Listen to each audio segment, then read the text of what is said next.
Biden hits the road today after delivering his State of the Union address last night, and a probe into the police response to the 2022 Uvalde, Texas school shooting found fault with some of the victims' families. Good morning. I'm Corva Coleman from NPR News, and here are today's top stories. President Biden is out on the road today highlighting themes from his State of the Union address last night. Today, he'll travel to Philadelphia. Biden discussed issues from abortion to immigration in his speech last night, and he jeered Republicans who torpedoed border legislation that lawmakers had worked on for months. The result was a bipartisan bill with the toughest set of border security reforms we've ever seen. Oh, you don't think so? Oh, you don't like that bill, huh? That conservatives got together and said it was a good bill?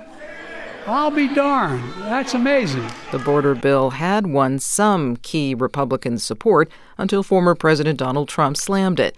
It was voted down in the Senate the same week it was introduced. There will be another big shakeup in the Republican National Committee today.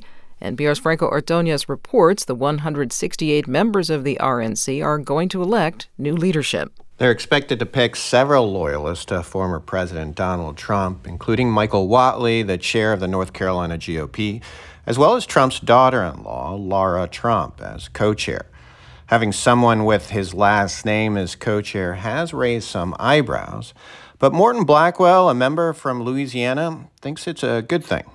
One of her roles will be raising money, and Blackwell expects she'll be able to reach people who don't usually give to the RNC. So I think the finances of the RNC are going to be significantly improved by having her co-chairman. He also pointed out that the RNC's ability to raise funds is directly tied to its relationship with Trump.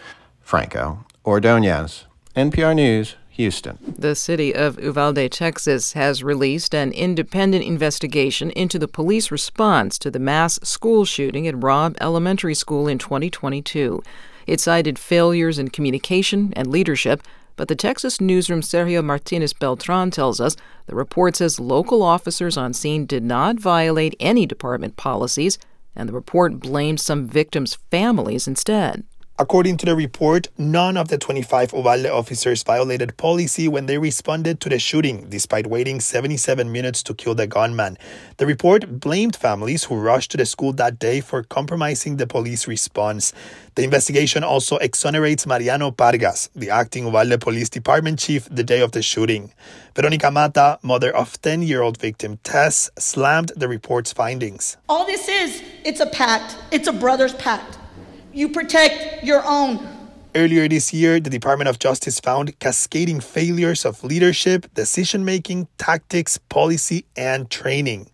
For NPR News, I'm Sergio Martinez Beltran in Austin.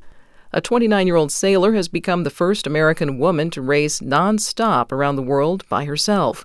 NPR's Tristan Plunkett reports her trip took 130 days to complete. Cole Brower, who grew up on Long Island, New York, pulled into a port in northwest Spain, entering the record books and completing the roughly 30,000-mile journey right where she started.